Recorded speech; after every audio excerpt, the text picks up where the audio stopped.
नमस्कार, आपका स्वागत है हमारे खास कार्यक्रम हरियाणा डायरी में। मैं हूं आपके साथ केशव कुमार। इस कार्यक्रम का एक उद्देश्य है कि आप तक हरियाणा के हर उस विकास की जानकारी पहुंचाई जाए जो कि सरकार लगातार कर रही है। इसके साथ ही हम आपको बताते हैं कि सरकार की नई और पुरानी सभी योजनाएं आपके लिए किस तरह से लाभकारी है, जो प्रदेशवासियों के लिए कल्याणकारी होती है। तो आइए शुरुआत करते हैं हमारे इस खास कार्यक्रम हरियाणा डायरी की।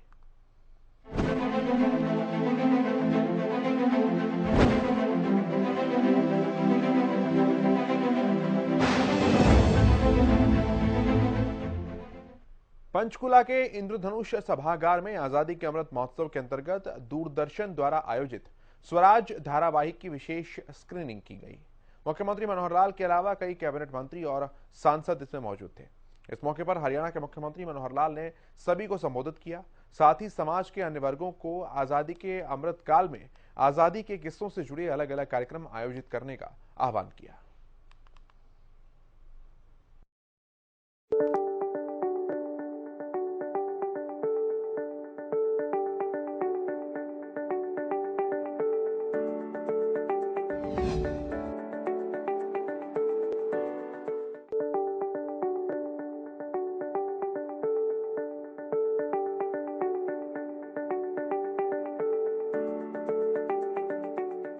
पंचकुला की इंद्रधनुष सभागार में आजादी के अमृत महोत्सव के अंतर्गत दूरदर्शन की तरफ से आयोजित स्वराज धारावाहिक की विशेष स्क्रीनिंग रखी गई, जिसमें हरियाणा के मुख्यमंत्री मनोहर लाल के अलावा कई कैबिनेट मंत्री और सांसद भी मौजूद रहे।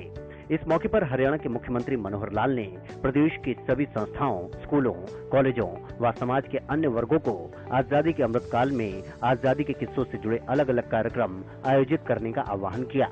उन्होंने कहा कि आजादी से जुड़े किस्से, कहानियां, चर्चा और इससे जुड़ी बातें होती रहनी चाहिए, ताकि हम आने वाली युवा पीढ़ी को बता सकें कि देश को आजादी कैसे मिली।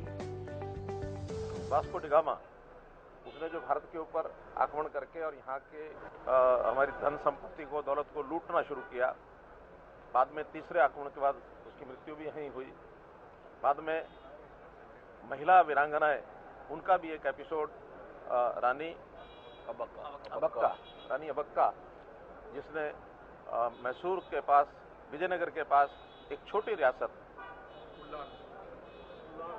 उल्लास, तो ऐसा एक छोटी रियासत में होते हुए भी लेकिन जिस बहादुरी से और इन पुर्तगालियों का मुकाबला किया है, वास्तव में वर्णन योग्य है। बहुत एक प्रेरणा देने वाली, उत्साह देने वाली ये घटना जो हमको जानकारी मिली है। ऐसे सारे जितने एपिसोड हैं, हम चाहेंगे कि प्रदेश में सभी जो शिक्षा संस्थान हैं, स्कूल हैं, कॉलेज हैं, उनमें भी सब में दिखाया जाएगा। अन्य स्थानों पर भी लोगों को जागरूक करने के लिए, अपने देश का एक उज्ज्वल इतिहास बताने के लिए और इनका प्रदर्शन किया जाएगा। वही मैंने बताया कि जिनको हम अंग्रेजी में शब्द प्रयोग करते हैं अनसंग हीरोज, जिनके बारे में कोई जानता ही नहीं है, ऐसे अनाम बेनाम ऐसे शहीदों की बहुत बड़ी एक श्रृंखला है, जिन्होंने इस देश को आज़ाद कराने के लिए, अपना स्वाभिमान बनाए रखने के लिए, अपनी संस्कृति, अपने धर्म, इसको बचाने के लिए बहुत इतिहास भरा पड़ा है। धीरे धीरे ऐतिहासिक चीज़ें सामने आ रही हैं।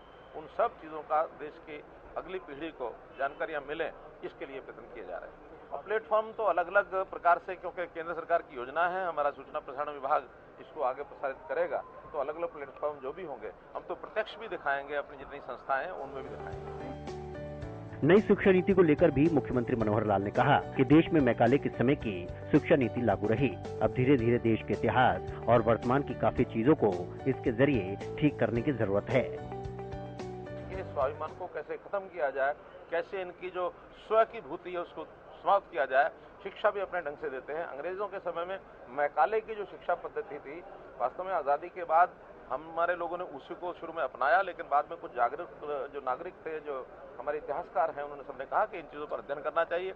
बहुत अध्ययन हो रहा है, बहुत संस्थाएं बनी हैं और उस इतिहास को खोज के निकाला जा रहा है। जो उपयोगी चीज़ें हैं वो सब पाठ्यक्रम में पहले भी लाई जा रही हैं।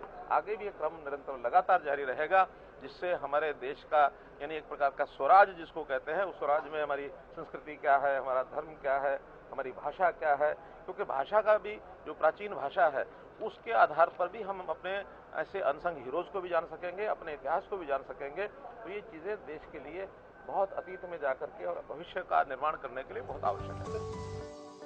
मुख्यमंत्री मनोहर लाल ने कहा कि आजादी के इतिहास में क्या छिपा है, और क्या हमें ज्ञात है व क्या अभी अज्ञात है, इसे आम लोगों तक पहुंचाने के लिए दूरदर्शन द्वारा किया गया ये प्रयत्न सराहनीय है। उन्होंने कहा कि ऐसा माना जाता है कि हमारी आजादी की लड़ाई 1857 में शुरू हुई। इससे पूर्व भी अनेक ऐसे क्रांतिकारी और शहीद हुए जिन्होंने इस देश की आजादी के लिए बहुत प्रयत्न किए।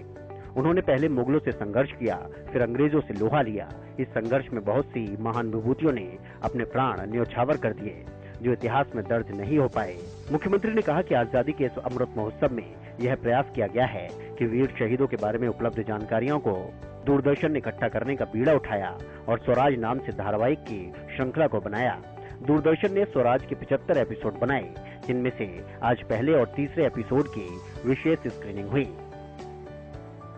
माना जाता है कि हमारी आजादी की शायद जो लड़ाई 1857 में शुरू हुई, लेकिन ऐसा नहीं है। इससे पूर्व भी अनेकों ऐसे क्रांतिकारी हुए, शहीद हुए, ऐसी शख्सियतें हुई जिन्होंने इस देश की आजादी के लिए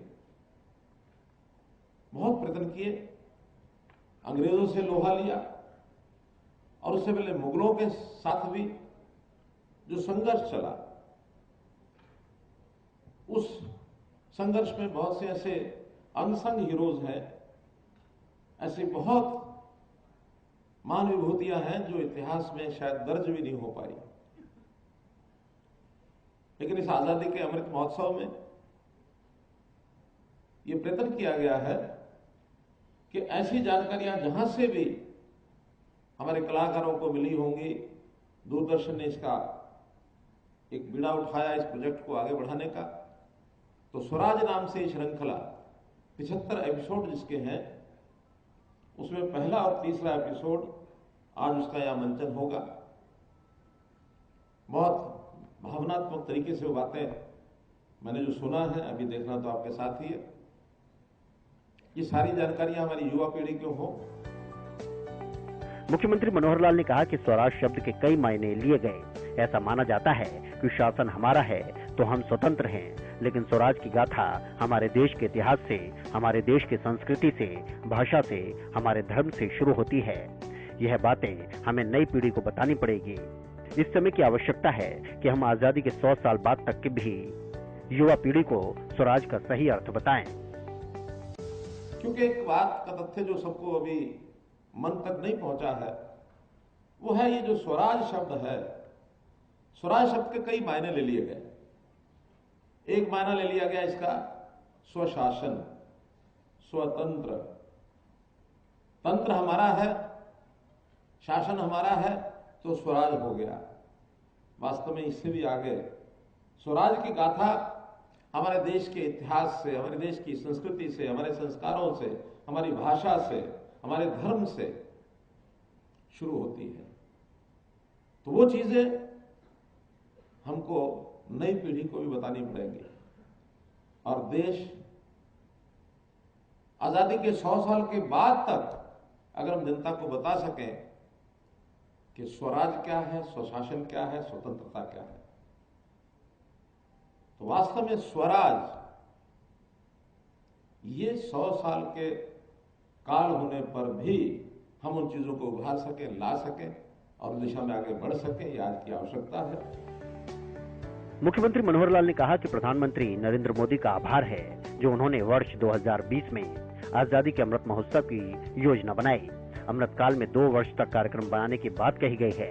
इसी के अंतर्गत यह कार्यक्रम आयोजित किया जा रहा है। मुख्यमंत्री ने दूरदर्शन की टीम को यह धारावाहिक श्रृंखला बनाने पर हार्दिक बधाई दी। तो मैं देश के प्रधानमंत्री जी का भी अभिनंदन करता हूं कि उन्होंने 2020 में जब आजादी के अमृत महोत्सव की जो योजना उस समय बताई थी, और इस अमृत महोत्सव का जो काल लगातार 2 साल तक का ये कार्यक्रम बनाने की बात की गई है, उसी के अंतर्गत इस कड़ी को हम शुरू कर रहे हैं। और ये शुरू होने के बाद हम लोग कोशिश करेंगे कि सभी संस्थाओं में, स्कूलों में, कॉलेजेस में और अन्य भी संस्थाएं या जहां कहीं ऐसे पब्लिक फंक्शंस होते हैं, कार्यक्रम होते हैं, उसमें भी इनका जो मंचन किया जाए, इनका चर्चा की जाए, जिक्र किया जाए, इन कथा कहानियों के बारे में बात आए ताकि लोग उसको समझ सकें। आज इस अवसर पर मैं आपको बहुत बहुत बधाई और शुभकामना देता हूँ। इस मौके पर मुख्यमंत्री के अतिरिक्त प्रधान सचिव एवं महानिदेशक डॉक्टर अमित अग्रवाल ने मुख्यमंत्री का इस कार्यक्रम में पहुंचने पर आभार जताया। डॉक्टर अग्रवाल ने कहा कि पूरा देश आजादी के अमृत महोत्सव को मना रहा है।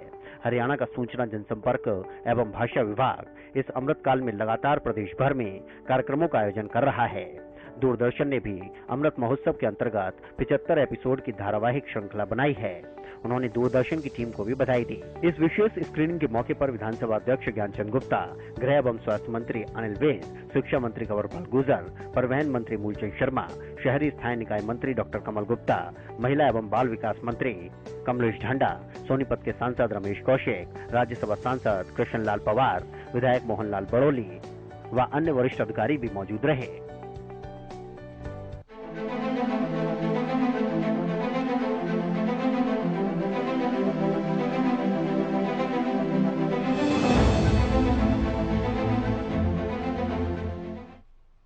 हरियाणा में आढ़तियों की हड़ताल और बीते दिन हुई बारिश के कारण प्रदेश भर के किसान परेशान थे। बीते दिनों हुई बारिश में किसानों की फसलें खराब हो गई थी, तो मंडियों में भी किसानों का धान आढ़तियों की हड़ताल के कारण खराब हो रहा था। लिहाजा हरियाणा सरकार ने किसानों के हित में काम करते हुए 2 अहम फैसले लिए। इन फैसलों से हरियाणा के किसानों को बड़ी राहत मिल सकती है। रिपोर्ट आप देखिए।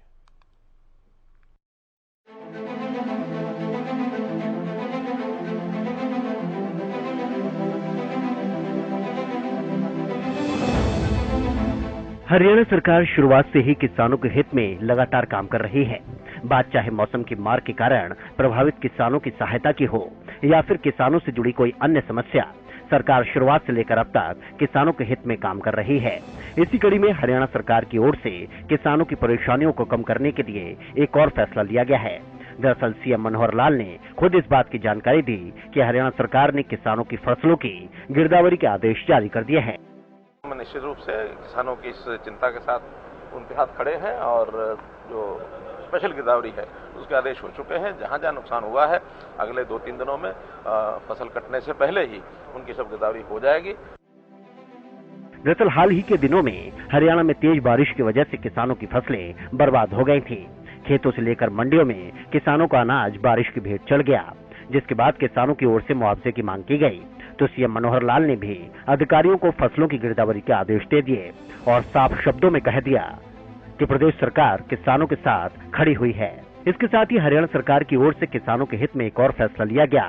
पिछले करीब 8 दिनों से हड़ताल पर बैठे आढ़तियों की मांगे भी सरकार की तरफ से मान ली गई। निश्चित रूप से क्योंकि उन्होंने अपनी हड़ताल समाप्त की है, मैं उनका आभारी हूं कि उन्होंने किसान के हित में भी और अपने हित में भी प्रदेश में भी एक ठीक वातावरण बना रहे। उनकी जितनी बातें थी उसमें से कुछ बातें हमने मान ली हैं, कुछ बातें हमारे हाथ में नहीं है, वो केंद्र सरकार के हाथ में। हमने पत्र भी लिखा है और उस पत्र के माध्यम से कहा है कि इनकी जो कमीशन है, आड़त है, उसमें एनुअल कुछ इंक्रीज देने का अगर सरकार बनाती है तो वो ठीक रहेगा। ऐसा हमने पत्र लिखा, उनको बता भी दिया। वहीं मुख्यमंत्री मनोहर लाल के इस आश्वासन के बाद किसान भी संतुष्ट नजर आ रहे हैं। किसानों ने और ग्रामीणों ने मुख्यमंत्री मनोहर लाल और हरियाणा सरकार का आभार प्रकट किया है।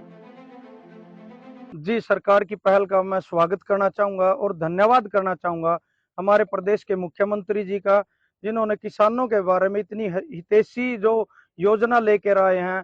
उन्होंने जो हमारी बिना मौसम के जो हमारी लाखों एकड़ फसल बर्बाद हो गई थी, उसके बारे में संज्ञान लेते हुए, किसानों के बारे में सोचते हुए जो फैसला लिया है, मैं उसका हरियाणा सरकार का और हमारे मुख्यमंत्री जी का धन्यवाद करना चाहूंगा, जिन्होंने किसानों को बर्बाद होने से बचाया है। और जो मैं हमारे किसान भाइयों को भी बताना चाहूंगा कि 72 घंटे के अंदर जो हमारा पोर्टल है मेरी फसल मेरा ब्यौरा, उस पे जाके सभी भाई रजिस्ट्रेशन करवाएं और उस पे अपनी फसल का एक तो फोटो अपलोड करें जो फसल खराब हो गई है, और दूसरा उसके बारे में जो हमारी फसल के जो हमारी कागज होते हैं, मतलब जो हमारी फसल का जो हमारी धरती की कागज होते हैं, तो उसका भी वहां पे अपलोड करें। और उनके साथ में हमारी जो सरकार है, जो अधिकारी हैं वहां के, वो जाके उसका मुआयना करेंगे और उसके बाद मुआयने के बाद देखा जाएगा कितने प्रतिशत फसल आपकी खराब हुई है। तो आपका अगर बीमा नहीं भी है तो भी उसमें उसके तहत हमारे जो 2-3 बीमे है जो हरियाणा सरकार की तरफ से, जैसे एक तो मेरी फसल मेरा ब्यौरा पोर्टल पे जाके एक तो फसल का बीमा होता है, और दूसरा होता है बागवानी का होता है, तीसरा होता है बीज का होता है बीमा। तो उस उनको वो देख के सरकार की ये फसल किस बीमे के तहत आती है, उसके हिसाब से किसान को उसका मुआवजा, उचित मुआवजा हर किसान को दिया जाएगा। मौसमी बारिश को देखते हुए पहले तो हमें बहुत ज्यादा दुख हुआ कि इतनी बारिश को देखते हुए यहाँ पर की सारी तरफ से, यानी कि पूरी आप देखेंगे कि दूर से दूर तक खेत खलिहान पूरी तरीके से, एक बार देखकर बहुत दुख हुआ कि हमारी जितनी मेहनत हमने खेतों में की थी, जितनी भी हमने मेहनत की थी, वो सब की सब हमें ऐसा लगा कि हमारी जाया जा रही है। लेकिन तुरंत तभी पता लगता है कि तुरंत बिना किसी देरी के हरियाणा सरकार का, माननीय मुख्यमंत्री मनोहर लाल खट्टर जी का जो आदेश आया कि तुरंत जितने भी हमारे शहर के डीसी हैं, जितने भी हरियाणा प्रदेश के डीसी हैं, सभी को दिशा निर्देश दिए गए कि तुरंत जाकर के इनका चेक किया जाए और इनको मुआवजा दिया जाए, इनकी गिरदावरी की जाए। ये सरकार का बड़ा ही सराहनीय फैसला है। इसको देखने के बाद हमें भी आज ये लगता है कि प्रदेश के अंदर किसानों की सरकार है, जो कि किसानों को देखते हुए मुद्दे समय समय पर उठाती रहती है।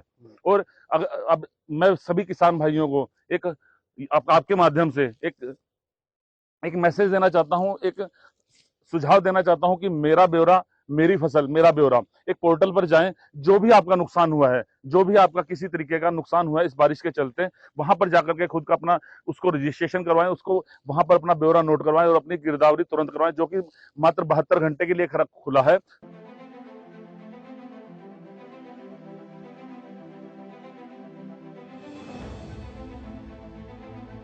आढ़तियों की मांगे मानकर किसानों की फसलों की खरीद के बंद रास्ते को भी हरियाणा सरकार ने खोल दिया। हरियाणा सरकार ने जैसे ही आढ़तियों की मांगे मानी, वैसे ही हरियाणा की अनाज मंडियों में फसलों की खरीदारी भी शुरू हो गई। कैथल की अनाज मंडी में हड़ताल खत्म होने के बाद पहले दिन ही 4000 क्विंटल धान की खरीद की गई। नहीं, मंडी में हम सीजन के लिए पूरी तरह से तैयार हैं। सभी गेट पे हमने सीसीटीवी कैमरे वगैरह लगा दिए हैं और किसानों से आपके माध्यम से अपील है कि वो अपना गेट पास गेट पे ही लें, ठीक है, और गेट पास लेके ही अंदर आएँ। और कोई नहीं, उनका जो भी यहाँ पे हमने हमारी तरफ से पानी की व्यवस्था है, बिजली की है, सफाई की है, कैंटीन की सब व्यवस्था हमने पूर्ण कर दी। कितना दाम गिर चुका है यहाँ पे? एक्चुअली यहाँ बारीक माल अभी आ रहा था, 1509 आ रही थी, लगभग 90,000 क्विंटल माल अभी तक कंप्लीट हो चुका है और कल भी लगभग 2200 क्विंटल माल बिका और परसों लगभग 1100 क्विंटल माल बिका। वहीं पानीपत और बाबरपुर मंडी में 4000 क्विंटल चीनी की खरीद भी की गई है। सरकार ने ई-नेम प्रणाली को तो पहले ही जबरदस्ती से लागू ना करने का मन कर दिया था। हमने आढ़तियों को बता दिया गया था कि भी ई-नेम प्रणाली लागू नहीं है और जो पिछले साल खरीद हुई थी उसी पैटर्न पर खरीद की जाएगी और कल स्ट्राइक खुलते ही उसी पैटर्न पर खरीद कर दी गई है। अपनी दो मंडियां हैं, बाबरपुर और पानीपत, दोनों में कल 4000 क्विंटल के करीब खरीद की गई है 1509 की। आज कितनी? आज अभी अराइवल है, 40 ट्राली के लगभग आ चुकी हैं और मौसम खुला हुआ है, खेतों में कंबाइन चली हुई है, तो जैसे रेगुलर कंबाइन से निकलते ही खेतों से माल मंडी। हरियाणा सरकार के दोनों ही फैसले किसानों को राहत देने वाले हैं। मंडियों में किसानों की फसलों की खरीद शुरू हो गई है और कुछ ही दिनों में किसानों की खराब फसलों की गिरदावरी भी शुरू हो जाएगी। फसलों की गिरदावरी होने के बाद किसानों को मुआवजा भी दिया जाएगा।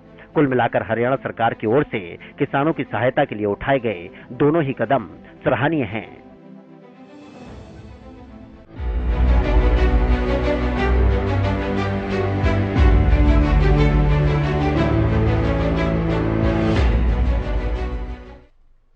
हरियाणा के कृषि मंत्री जेपी दलाल ने बारिश से प्रभावित फसल का निरीक्षण करने के लिए चरखी दादरी के इमलोटा गांव में पहुंचे।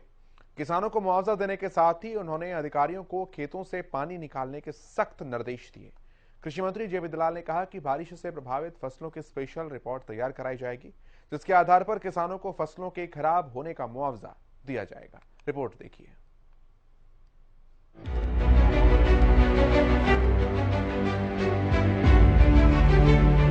देश के साथ साथ हरियाणा में भी लगातार बारिश का दौर जारी है। मूसलाधार भारी बारिश की वजह से खरीफ की फसलों में काफी नुकसान पहुंचा है। यहां किसानों के लिए वर्षा आफत बनकर आई है। बारिश से कपास, धान और बाजरा की फसल को काफी नुकसान पहुंचा है। इसमें 30% से लेकर 75% तक फसल नष्ट हुई है। बारिश की वजह से कपास, धान, बाजरा, गन्ने और चारा में प्रयोग की जाने वाली फसल ज्वार भी खेतों में ही लेट गई। ऐसे में पहले ही हरियाणा के मुख्यमंत्री मनोहर लाल ने स्पेशल गिरदावरी करवाने के आदेश देकर किसानों को बड़ी राहत दे दी है। बहुत ही एक ऐसी इस समय समझ चल रहा है कि जो जिसकी बिल्कुल अपेक्षा नहीं थी, अब फसल पकी हुई खड़ी है, धान की फसल, और वर्षा पूरे हरियाणा में, पूरे उत्तरी भारत में जो 2 दिन से बरसात हो रही है, इससे नुकसान भी हो रहा है और हम नहीं चाहते कि नुकसान जो है सारा किसानों को झेलना पड़े। इसके लिए हम स्पेशल गिरदावरी कराएंगे और स्पेशल गिरदावरी जैसे ही बरसात रुकती है उसके बाद जो फसल खेतों में खराब हुई है उसकी स्पेशल गिरदावरी करा करके और जो भी नीति अनुसार किसानों को जो है कंपनसेशन दिया जाएगा। किसानों को चिंता नहीं करनी चाहिए। ये तो ठीक है कि नुकसान जब होता तो चिंता सबकी होती है, लेकिन सरकार की ओर से पूरा प्रयत्न किया जाएगा कि स्पेशल गिरदावरी करा करके और उनको जो है कंपनसेट किया जाएगा। तो वहीं कृषि मंत्री जेपी दलाल चरखी दादरी के गांव इमलोटा में जल भराव की स्थिति का जायजा लेने के लिए पहुंचे। उन्होंने खराब फसलों का भी जायजा लिया। कृषि मंत्री जेपी दलाल ने निर्देश दिए कि संबंधित विभागों के अधिकारी सुनिश्चित करें कि हाल ही में हुई बरसात से हुए जल भराव के कारण किसी भी किसान को फसल की बुआई में कोई परेशानी न आए। अगले 1 सप्ताह के अंदर पानी निकासी की व्यवस्था सुनिश्चित की जाए ताकि फसल बिजाई से पहले किसान आसानी से अपनी खेत की जमीन को तैयार कर सकें। उन्होंने निरीक्षण के दौरान मीडिया से बात करते हुए कहा कि पिछले कुछ दिनों से प्रदेश भर में भारी बरसात दर्ज की गई है, जिसकी वजह से खेतों में भी जलभराव हुआ है और किसानों की फसलों को नुकसान हुआ है। सरकार ने बरसात के कारण फसलों में हुए नुकसान की रिपोर्ट तैयार करने के निर्देश दे दिए हैं। उन्होंने कहा कि बीमित फसलों के लिए संबंधित बीमा कंपनी से मुआवजा मिलेगा और अन्य को सरकार की ओर से नीति के मुताबिक नुकसान का मुआवजा दिया जाएगा। और अधिकारियों के साथ इमलोटा गांव में जो जल भराव है अत्यधिक बारिश की वजह से इस क्षेत्र में हमने दौरा किया और किसानों को जो उनकी फसल खराब हुई है, जो बीमित किसान है उसकी बीमा कंपनियों से और जो दूसरे किसान हैं उनको जो खराबा हरियाणा सरकार की नीति के अनुसार मुआवजा दिलवाएंगे। और ये तुरंत आदेश दे दिया है कि इस पानी को निकालें ताकि आने वाले सीजन में जो फसल है सरसों की, गेहूँ की, उसकी बिजाई होनी चाहिए। और अधिकारियों को पूरा आदेश दिया है कि तुरंत इसको पानी को निकाल करके यहाँ पर सिंचाई की जो व्यवस्था है इसको ठीक कर करके फसल की बिजाई जरूर करवाएं। गाँव की और छोटी मोटी समस्याएं थी, गाँव वालों ने वो मांग पत्र दिया है। पशु अस्पताल खराब है, पीने के पानी की समस्या है, खराब पानी आता है। सभी अधिकारियों को मैंने तुरंत यहाँ बोला है और इस गांव में जो समस्याएं हैं सबका समाधान बता। वहीं कृषि मंत्री के आने पर और आश्वासन देने पर ग्रामीण भी संतुष्ट नजर आए। आज जो है हमारे कृषि मंत्री जेपी दलाल गांव में इमलोटा पानी के जो निकासी के लिए आए थे और हमें पूरा आश्वासन दे के गए सरकार की तरफ से। और भी गांव के कुछ सामूहिक काम थे जिनके लिए जो ने पूरा आश्वासन दिया और हमें भरोसा भी है कि काम पूरे हो जाएंगे। और यहाँ मौके पर अधिकारी बुलाए हमारा 2018 का और पिछले 2021 का मुआवजे का समाधान करने के लिए यहाँ SDM महोदय भी पहुँचे हुए हैं और खुला दरबार लगाएंगे मंगलवार से। यहाँ तो हमें पूरे गांव को आश्वासन दे के गए। इस मौके पर कृषि मंत्री ने ग्रामीणों की समस्याएं भी सुनी और गांव में संबंधित सभी समस्याओं का जल्द समाधान करवाने के आश्वासन भी दिए। इसमें कोई दो राय नहीं कि किसी भी प्रदेश की उन्नति के लिए अन्नदाता का उन्नत होना जरूरी है। अगर किसान खुश होगा तो प्रदेश भी खुश होगा। ऐसे में इस प्राकृतिक आपदा के कारण हुए नुकसान के दौरान सरकार का ये आश्वासन किसानों के लिए बड़ी राहत देने वाला है।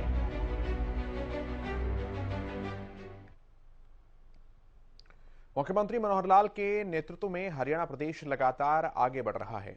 ऐसे में हरियाणा का हर वर्ग सरकार के कार्यों से काफी संतुष्ट भी नजर आता है, क्योंकि हरियाणा सरकार का एक ही मकसद है कि प्रदेश के अंतिम व्यक्ति का विकास किया जा सके। फिलहाल हमारे आज के इस खास कार्यक्रम हरियाणा डायरी में इतना ही। कल फिर मुलाकात होगी आपसे। आप देखते रहिए हरियाणा न्यूज।